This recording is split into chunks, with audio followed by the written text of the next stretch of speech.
Thanks, Chris. Hello, everyone. Hi there. I'm going to talk to you a little bit about today about aligning college and career pathways. And while I do this, since this is over lunch, this is an opportunity. Usually when you have keynotes, people are often talking at you, and I'd like to talk with you, but unfortunately, due to the size of this, we can't do it in a traditional way. So I'd like you, if you have a chance, to open up your app, and you can either search for me and John Barnshaw. You can scroll down past my picture, past all the other stuff, and then click send an email. You can directly email me if it's easier to reach out at jbarnshaw@aais, or if you're on Twitter and you're so inclined, you can put me you can DM me, or you can tweet at me, or you can visit LinkedIn and reach me that way too. You can ask me things. I'm not interested in kind of a full conversation about, hey John, I thought this was a very interesting presentation and all that kind of stuff. Just get to the point and just say, John, I either want a presentation, I didn't understand this, I want you to come to my campus to talk more about this. Whatever it is, let's just have a conversation there. Because what I've found is a lot of times people will talk and they'll say, oh, that was interesting, but I don't really know how to engage. I wish I could have asked this question or said it. Just go ahead and send it. And later, I can figure out who you are. If you just send it off and there's no name or anything like that, I can respond. So that's how we can start the conversation. Great, who are you? And kind of go from there. So I thought, since it's lunch and that you'll probably be distracted with food, I might as well start with the takeaway, the most important thing to remember.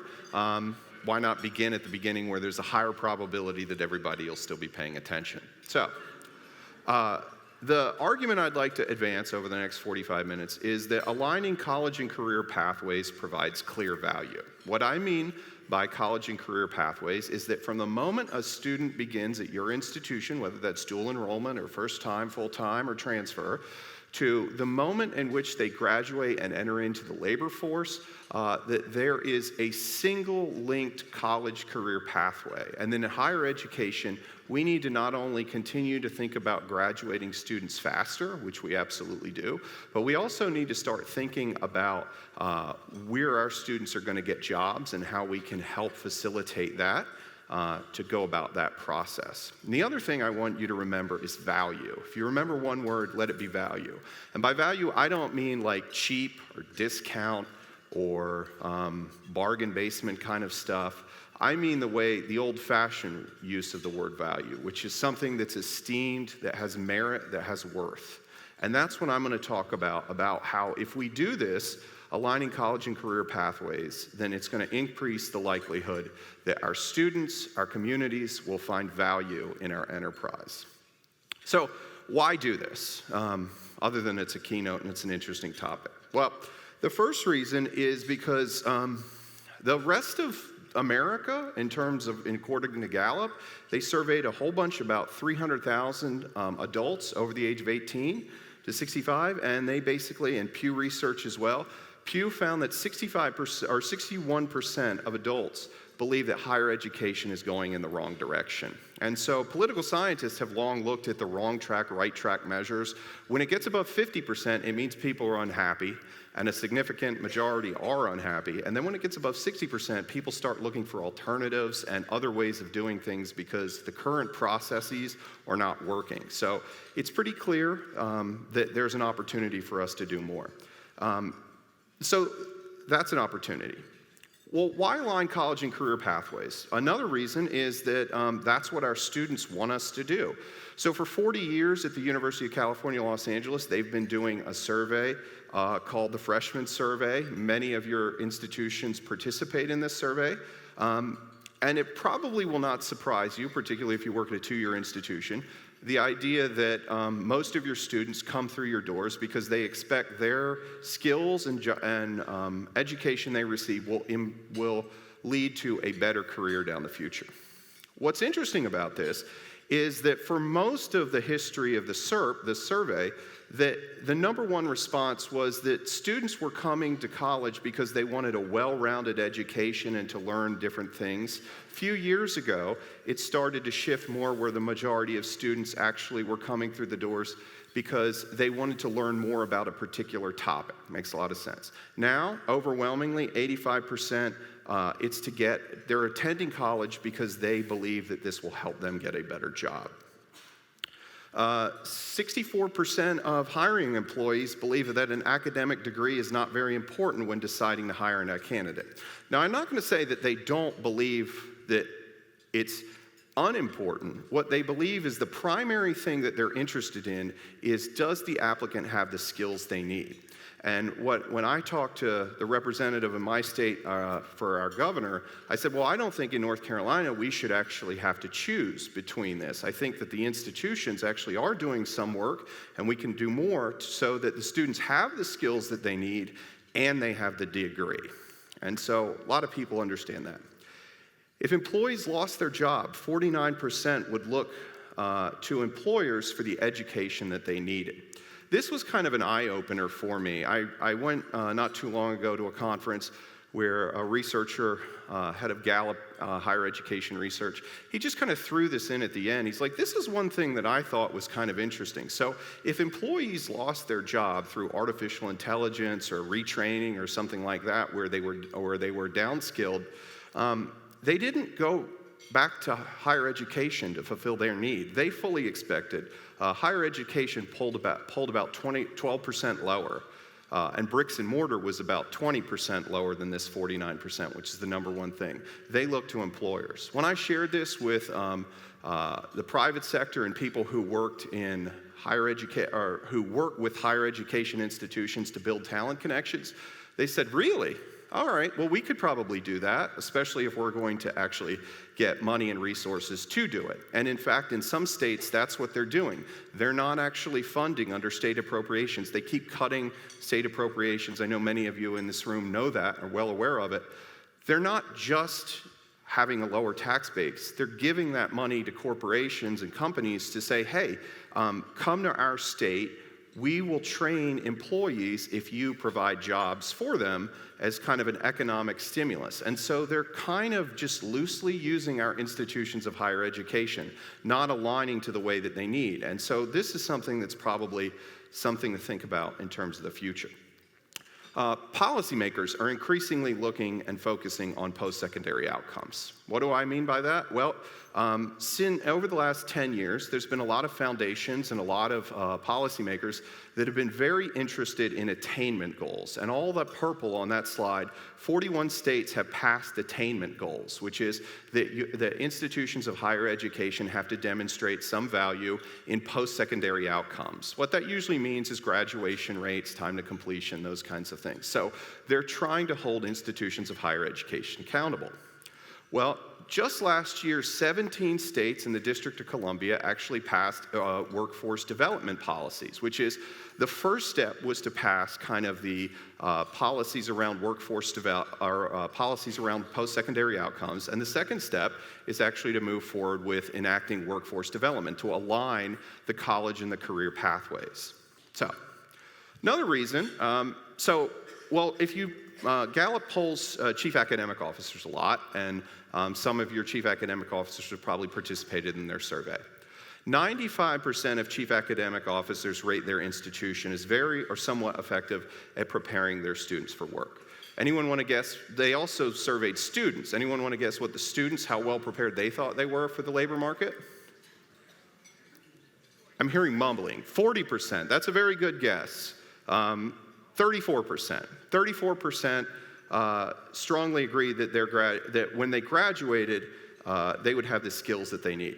They also surveyed business leaders who were responsible for hiring. Anybody want to guess what they thought? How prepared they were? I'll give you a hint. It's a positive number. So, 35? 45? Yeah, close. 11%. 11%. So there's a big skills gap, I think, that you can see. And we're going to talk about how higher education is in part filling the skills gap already. They just don't know that they are. So that should be interesting. Another thing I wanted to talk about is, so you might say to yourself, well, John, that's all interesting. That's all outside of what goes on at my institution. Why should I actually do any of the work of aligning college and career pathways to help advance my institution? Well, if you're a guided pathways institution or you work on that, we can actually help fulfill some of the promise of the guided pathways movement. They talk a lot about, in one of the reports that's entitled, What We Know About Guided Pathways. Well, guided pathways can help students stay on plan and really support them to help them stay on plan. That was the quote from the report. They talk about it many times in terms of a post-secondary outcome. That is, that this is going to happen. So Catherine Doe began at our institution in fall of 2012, and we're going to measure, was she there in 2016 and 2018? Did she graduate in spring of 2019? And what percentage of other Catherine Does are at the institution? It's all post hoc or after the fact that we're looking at this. Well, what we can do with degree velocity is we can really spin that into real time. So her sister Jane Doe, who's at the institution now, she started in fall of 18. We can actually determine her progress, how she is making in the institution, track it in real time. And that's a lot of the stuff that we can do. Ad Astra also just partnered with MZ, a labor market analytics company, to pull in 125 million job postings as well as a lot of other data so that we can not only begin to track students in real time at their institution, but we can also track their pathway into the labor market. We can use these data to align and improve outcomes. So we can align the units to make sure that at the institution level, at the discipline level, at the course level, at the section level, that we're arriving to provide labor market outcomes, but also obviously degree production outcomes. And then we can work with institutions, and we're starting to do that, to work with connections of other organizations to build these talent connections or suggest ways that you can build talent connections to help your students in this process. So, some good information that I always think about, Ice Cube, I think the great scheduler, said it himself the best: you should really check yourself before you wreck yourself.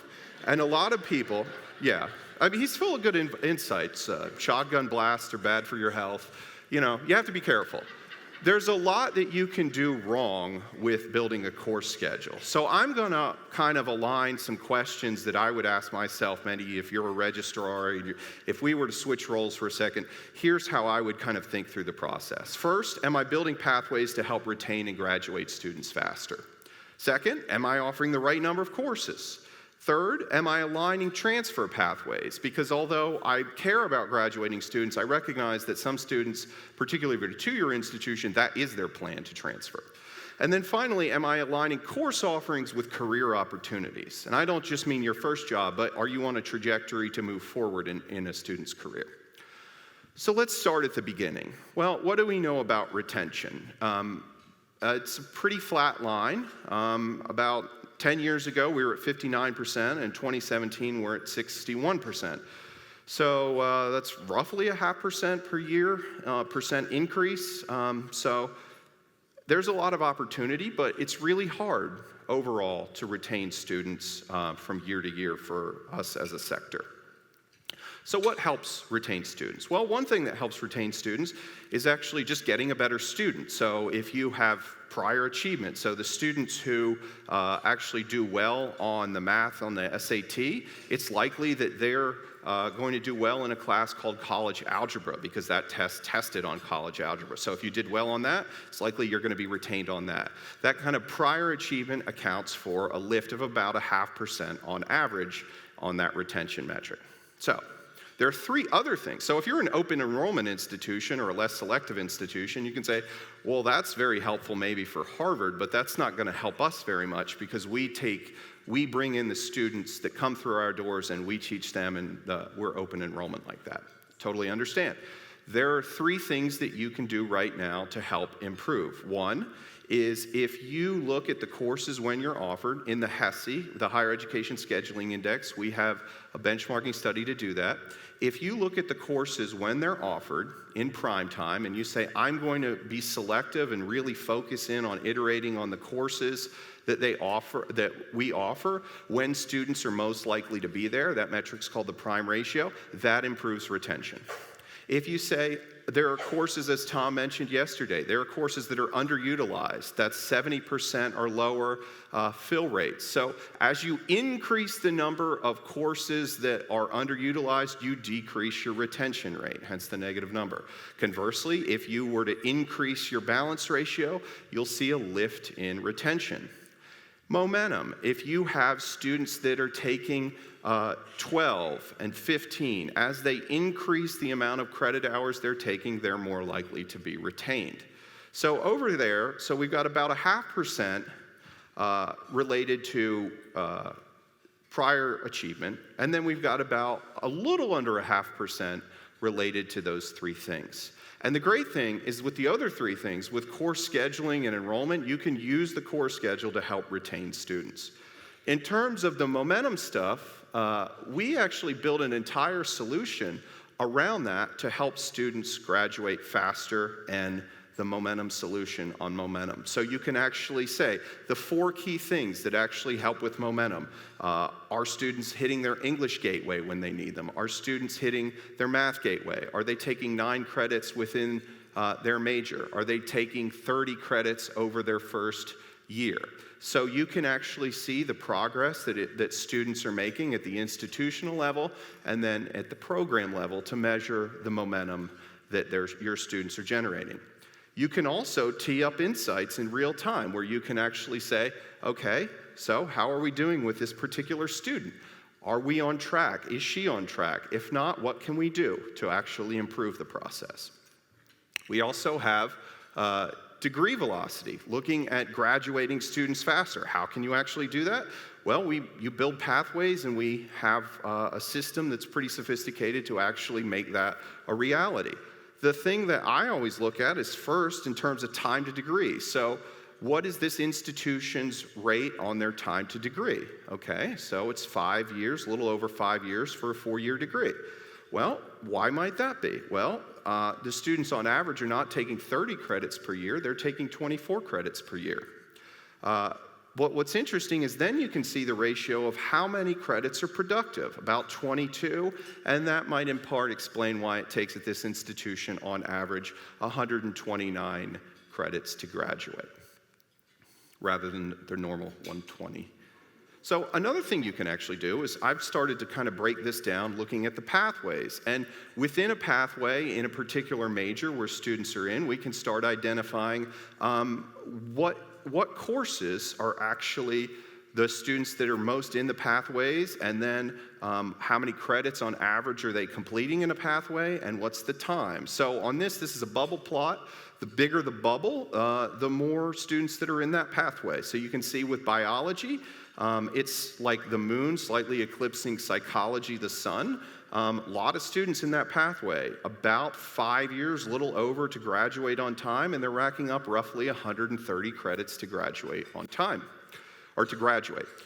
So if I were looking at this, I would say, well, if I wanted to make an impact and I wanted to start small, maybe I would start with my pathways with biology and psychology. They're the big ones. There's a lot of students in them. That might be helpful to start. I also might want to say, well, maybe that's too heavy a lift. Maybe I want to start in marketing and finance and management, where it looks like those students are pretty close to graduating on time, but they just need a little bit of help to make sure they have the absolute best schedule, particularly at the back end, to help graduate them on time. I taught in an interdisciplinary social science class. I taught statistics. Integrative studies, a lot of times in those programs, students might be on their second, third, fourth major, so that might be a reason why their time to completion might be a little bit higher.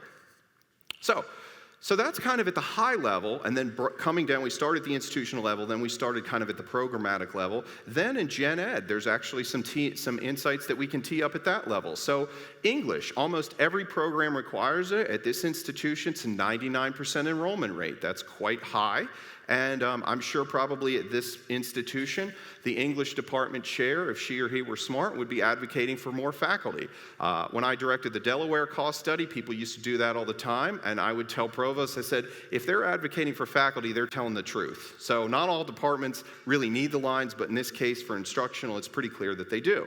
Well, why is that a problem? Well, if students are only getting English on time at 49% in the first semester, when they take English 1102, which they also need in most plans, then they're already off a semester. So right off the gate, there's about half the students that are starting off. There's a variety of reasons for why that could be the case, but something to think about.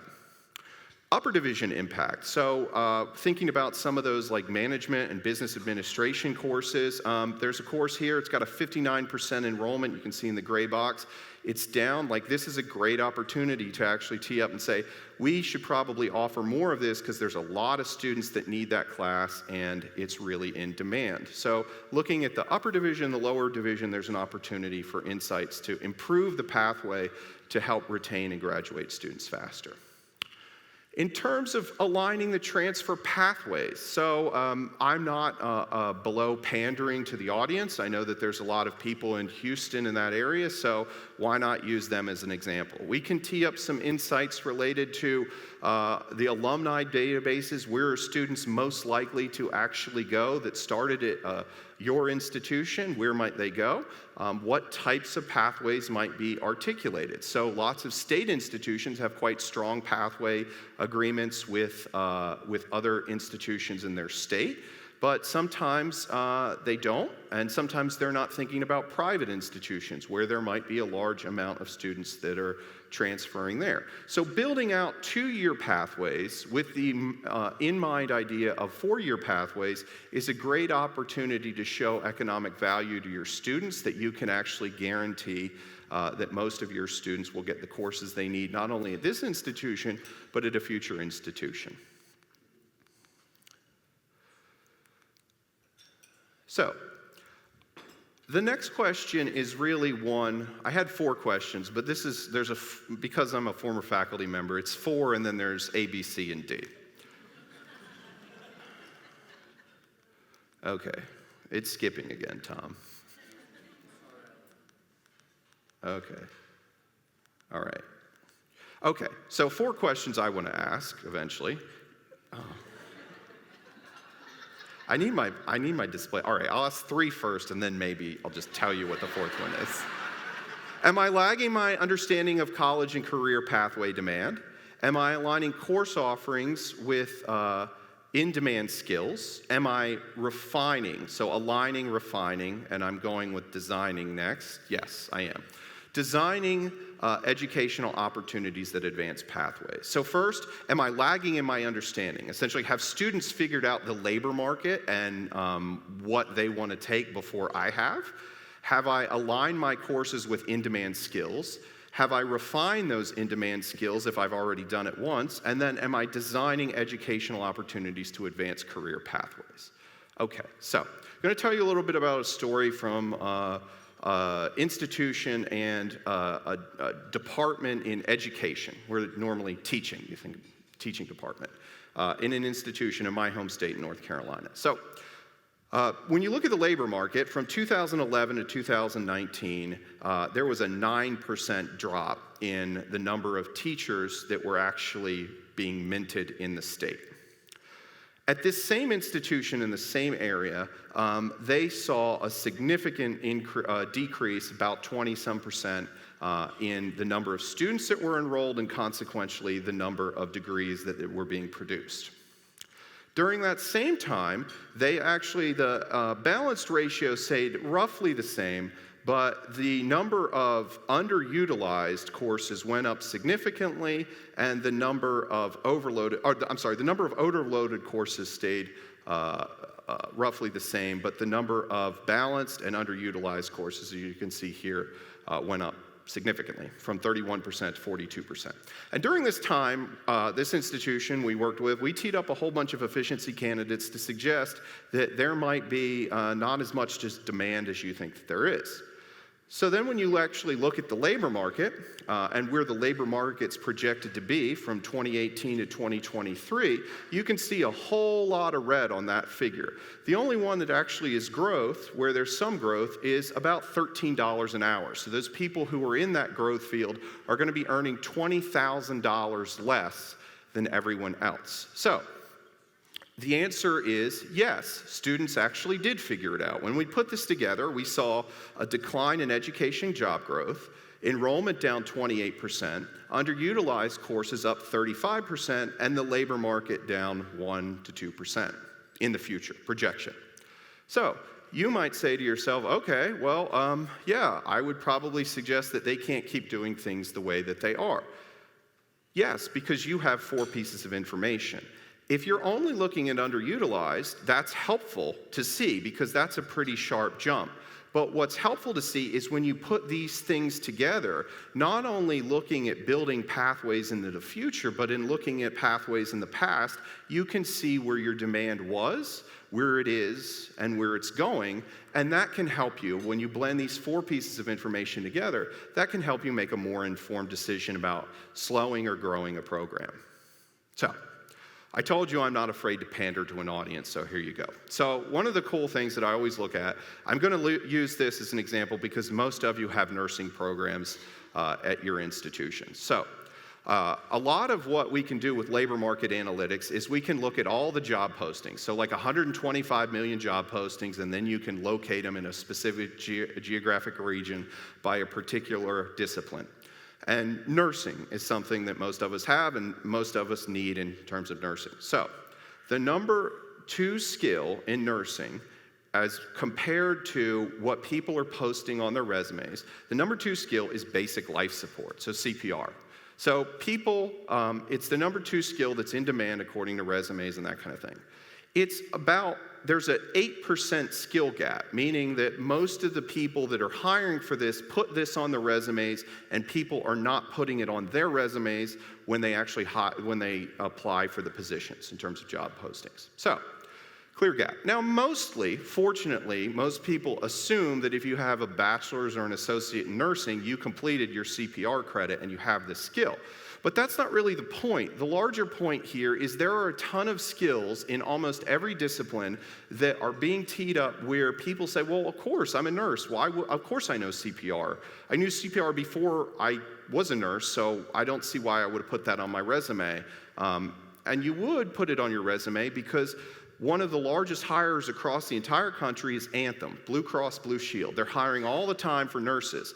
And no one's reading the actual resumes of the people they're hiring anymore. They're actually looking through and they're saying, there are 15 skills this hiring manager's identified. 10 are critical, and if we can get 12 out of 15, 13 out of 15, we'll start the phone screens there.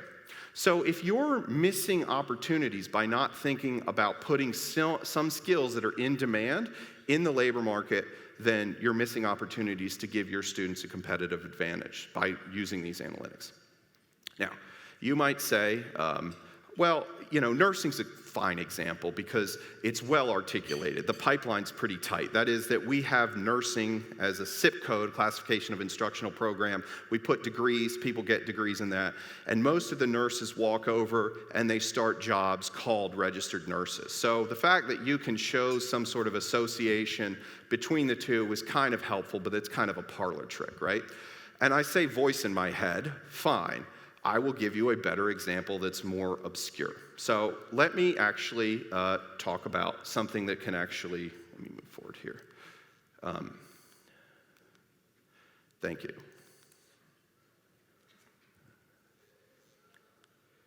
Yeah, okay. So am I refining, an example here is with the business skill gap. One of the things that we can do with in-demand skills is identify it. So in data science, there actually is no SIP code where your degrees live according to the federal government. It's coming in 2020. Data science is the fastest growing field in the employment and labor market. So we worked with institutions to actually reach out and say, well, here's some of the stuff. So you have a business analytics program. You've done a good job. This was an institution in Georgia, and the person who is in charge of this program, Jennifer, she said, I have a PhD from Georgia Tech. I know what they teach at Georgia Tech, and I know the same stuff that I teach is what I'm teaching my students, so I know that they know what you learn at Georgia Tech.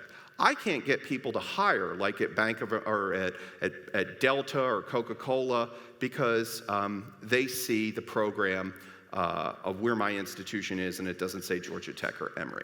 So what you can do is you can work with companies to actually identify that there are certain skills that I'm teaching that are in demand, that have a high demand. So she partnered with R, a statistical programming company, and SAS to offer a joint certificate. So somebody who says, oh, I'm looking to hire for R, I'm looking to hire for SAS, lo and behold, they have that same skill. We'll point you to this program.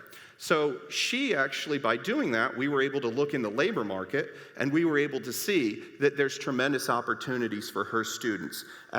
So again, one of the largest hires is Anthem in the market, Blue Cross Blue Shield in Atlanta, they're hiring too, for business analytics people, not just health and nursing. The number one thing when you refine the skills up, Bank of America, they were having a great difficulty hiring. The average is for every position you have, you post at 4 different places. So that's a posting of an intensity of 4 to 1. When you actually go through the program and you're seeing they're hiring at 17 to 1, so 4 times the posting, the average position usually closes in 30 to 45 days. This is taking roughly 70-some days to actually close the position. So there's a tremendous need for actually getting students in demand. What she also did was she brought some of the organizations that were going to do the hiring to actually participate in practicums, so letting the students actually work with real data or real problems. So it can be, even if it's in almost every discipline, whether it's nursing or English or whatever, chemistry, you can work with talent to find aligning that labor market on practicums and special projects. Well, why does that matter? I mentioned a moment ago that 34% of students felt that they had the skills that they needed. Gallup then asked them 6 questions about, do you have a mentor? Do you have a job or internship that aligned with your classroom learning? Did you work on a project longer than a semester? Those kinds of things. What they found was if you had 6 of those experiences, 76% of students felt that they were prepared for the labor market. When you actually, but unfortunately, only 2% of the students that they surveyed felt that they had all 6 of those experiences. Most of the time, which is 48%, they had 1 or fewer of those experiences. So it was basically a faculty member might say, I care about you, and that's it. Or maybe not even that.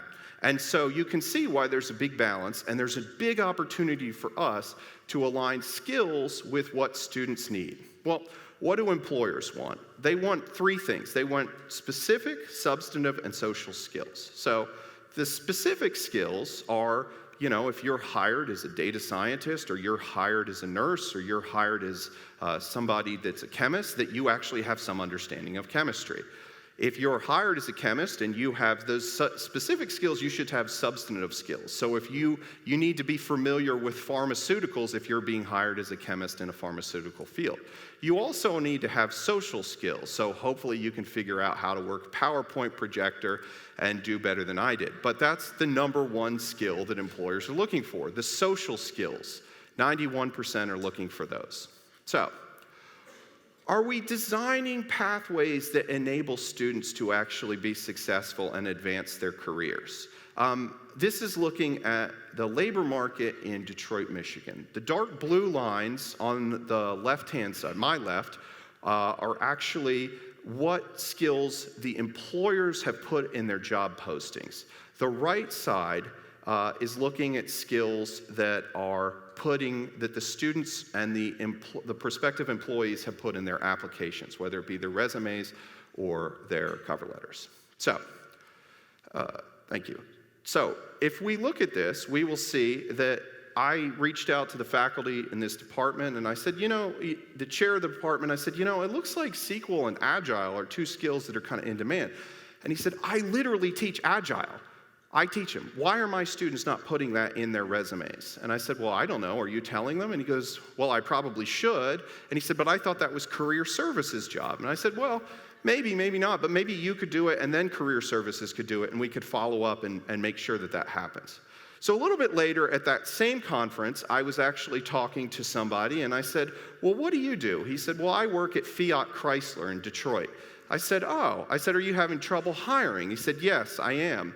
And I said, don't go anywhere, keep drinking. I'm going to find you somebody who can get you good students and good employees. He said, all right, well, I can certainly do that. So he comes back, they meet each other, come to find out, one of the people, the faculty member says, yeah, I can see the plant in my office at work. And he said, well, I can see your university from my office. It's good we could connect. Two different companies were hiring. Accenture and Fiat Chrysler were hiring for the same positions, having the same difficulty. It's not, when I talked about that gap before, between 95 and 11%, it's not all that there's wide, faculty and students aren't learning anything. They just don't know what skills are most important to put on a resume so that they can be productive and move forward with their careers. So, a generation ago, I would probably, if I were giving this talk on labor markets, I'd talk about how it's important to align the college and career pathway for doctors, nurses, lawyers, business people, because those are where the jobs are. 10 years ago, it would have been IT and STEM. Now, it's computer science, IT, and some of those other fields. We're still going to need them. So the hottest jobs are in San Jose, California. There's a lot of people out there. If you know, that's where Apple and Google are already. So there's a lot of computer scientists out there right now, but over the last 3 years, that labor market has actually grown 19% in the last 3 years, and it's projected to grow another 19% in the near future. This is where they work. They're all hiring. Walmart moved out there. They have a lot of data, as you can imagine. They also have a $500 billion in revenue, or $500 billion in revenue, so they're eager to hire people who have really sharp minds. Now, you can make a lot of money, or relatively a lot, $130,000 starting out, and there's a trajectory, there's a pathway right there for management to earn a lot more in the short term. Now, you might say, well, that's interesting, John, but not all of my students I don't live anywhere near San Jose, and not all of them are going to go out there. I understand. There's a lot of opportunities in your area. So I picked an area that when I always think about what's going on in the world that isn't in my door, outside my door, I think about Ohio, because as Ohio goes, so goes the nation. So one of the things that I'm interested in is, like, when I did salary compensation stuff at AAUP, there's all these kind of cost of living indicators, and you can send me a message about how you don't like this one. I like this one because it shows you this is what it feels like the money in your pocket. San Jose, the average home price is $1.1 million. So you're not doing that well compared to the national average. If you make $95,000 everywhere else, it feels like you're essentially making $60,000 in San Jose. Well, in Cleveland, you're earning 27%, it feels 27% cheaper, and you're still earning about $1,000 more a month, or a year. So, who's hiring there? A lot of health companies. So there's a lot of financial companies, but a lot of health companies that are hiring there. Anthem, again, they're hiring everywhere. It's almost like an infomercial. Cleveland Clinic is hiring, but they need talent. That's why they keep hiring all over the country, because they need talent. The Cleveland Clinic is actually hiring. Had a chance to meet with somebody at the Cleveland Clinic, and they're doing amazing work there.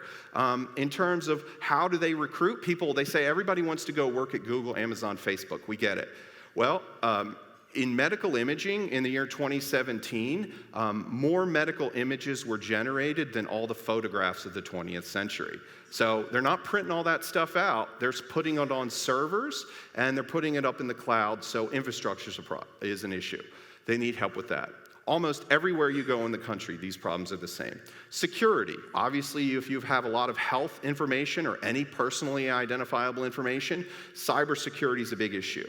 Machine learning is increasingly important in terms of understanding what's going on and how we're improving our world. So with breast cancer research, they're doing amazing things where they are training machines and computers to pick out tumors 4 years before the eye could recognize that it's actually a tumor. They've actually been able to do this using machine learning. So we can explain over drinks how they actually do that, but it's really amazing stuff. In almost every field, it's being revolutionized through data science and machine learning.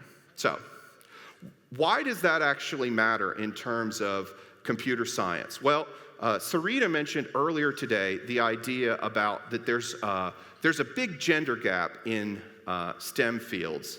And if we were to look in the local market in Cleveland, we would see that the population does not match where these in-demand jobs are. If we also look at the breakdown, we'll see that in Cleveland, Ohio, computer scientists, which we can actually tee up all these insights on what the labor market looks like, 73% are white, only 2% are Latino. If we actually look at the community, about 11% are Latino and 50% are black. So there's a big gap, and people at the Cleveland Clinic and other places, employers all over the country, are so hungry for getting the help. They need that help to have that pipeline that's as wide and as diverse as possible to actually help students. And we can play the part in real time. I'm not aware of anywhere else that you can actually go where you can align the pathway of where students are now and where they're projected to be on their terms of graduation, and where you can tee up labor market insights. I'm not aware of anybody else that can actually do it but us. So, 3 things to take away in terms of aligning the college career pathways to make an argument that actually adds value to address the demand. One is we can address the demand. You don't want to be like that education department that isn't sure whether or not there is enough demand for their courses. We can help you with that. We can help you integrate projects like we were talking about, developing, refining those skills. We can also help you with emphasizing the idea that skills and degrees. In the future, the labor market is going to be increasingly concerned with what skills you need and you learn. I have 3 degrees in sociology. A lot of the things I learned there are very helpful. If I were to write down the list of the 10 things I do on a daily basis, probably 1 or 2 of them I learned in a sociology program. People want to know what skills you have in the future, and we really have to do a better job of aligning those skills. So, I'm going to close very shortly. I still want you to engage me. Let's continue the conversation. I feel like I've done all the talking. So continue the conversation with me. Reach out to me on how we can actually move forward. So it can be as simple as possible by just saying, John, I want a copy of this. I want to do a simple labor market analysis. I want you to do a better presentation next year at Aspire, whatever it might be. I want a Springsteen recommendation playlist. Continue the conversation with me. It doesn't have to be well thought out. It just has to be a start of a conversation. I'm going to continue the conversation with you in a much more feedback-driven way by aligning strategic planning priorities on Wednesday. So if college and career pathways isn't the major thrust at your institution right now, in the near future it likely will be. So you can put this in the back of your mind. If any of these things are a major thrust at your institution right now, then I hope you'll attend that talk and we can talk more about how you're doing that. So the final point I'm going to leave you with is whether you're starting big, like Bill Fagey, who's going to join us on this panel very shortly, on a whole pathway initiative through an entire system, or you're starting small with just one biology department, the most important thing you can do is just start. So with that, I will turn it over to my colleague, Sarah Collins, and she's going to bring up a wonderful panel. But thank you.